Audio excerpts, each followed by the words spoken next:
Hey everybody, it's Chris and I'm back to do a really quick pour with you today. So today I'm going to show you how I pour a trivet.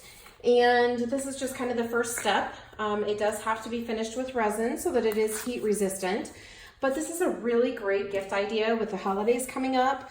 Works great for a birthday. I always try to make coasters and trivets to match when I go to my craft shows, just because people like it when they can buy a complete set.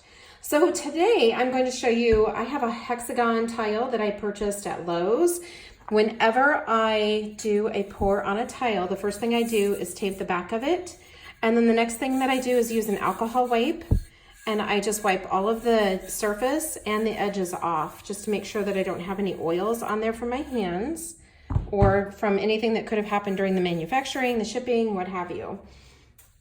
And then I also wanted to show you one. I also do a 6x6 square ceramic tile too. This is one that I've done in the past. This was just a flip cup, which is what we're going to do today. It's like the flip cup is just a really easy way to do a pour, and you can do some really fun colors with it. So that's what we're going to do today. I'm going to show you like kind of my favorite way that I like to do a flip cup and to do a coaster pour. So this is a 6x6 trivet. It was a ceramic tile. Once it was poured, I did resin it with heat safe resin. I use counterculture DIY resin, and I will do a tutorial on how to do resin on trivets here in the next couple of days and load it for you as well. So this is just one that is finished. Once it has the resin on it and that has cured, then I put a square of cork on the back of it, and that just helps to protect the furniture surface as well as keep some heat from it. So I'm using about these are 3-ounce cups, I believe, and this is a little bit of a leftover from what I had earlier. So I've got white paint in here. You can see that there's some purple and green in there. And what I like to do, what I think is fun and kind of creates an interesting pour, is just take my paint and squirt it in. So this is ultramarine. This is, oops, helps if you take the lid off of it. This is prism violet. And then I'm also going to squirt a little bit of permanent green light in there. I've kind of been working with these colors, and they're kind of fun colors together.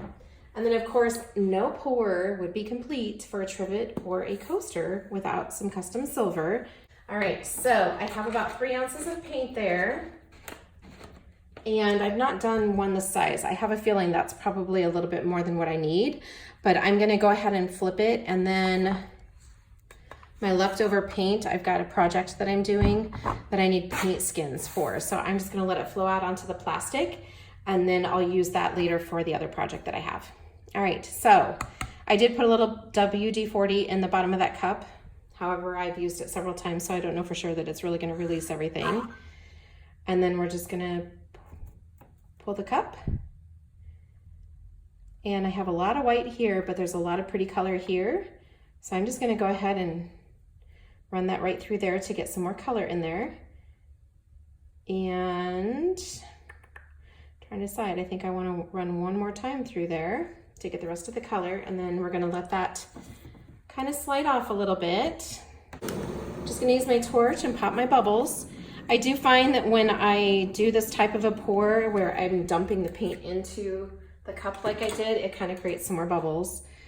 You can see it created some cool effects there with the torch. All right, so I'm gonna go ahead and tilt this. Normally I wear gloves, but I was kind of in a hurry to do this video for you guys. All right, so I always make sure that I tilt off of the edges so that I have nice, pretty edges when I get finished. And I'm just gonna touch this up a tiny bit, but it looks like we have pretty edges now. Had plenty of paint on there, probably a little bit more than I needed, but like I said, everything that I have left I will use for skins for another project. So you can see that I've got some cool paint underneath there. That's super pretty. All right, so I'm going to let this guy sit here. It'll sit probably, I am not super patient when it comes to waiting to resin, so I'll probably just let it sit for a few days, and I may actually show you how to resin this one. But it does have some pretty fun effects in it. Let me do a little bit closer up for you. Sorry for the glare on the light, but it's a little too dark outside to film for you without light on. And then it's also got that really pretty silver paint in there. So I'm just gonna let this guy sit here. I have a feeling this blue is starting to pop up. I have a feeling this is gonna change. So I'm gonna let this sit here, and I may come back and take one more final photo for you and put that at the end to show you how much it changes over like the next half hour. All right guys, that's a completed pour. And this guy will get turned into a trivet, and I'll be back in another video and show you how to do the resin. Please let me know if you have any questions. Thanks so much. Bye-bye.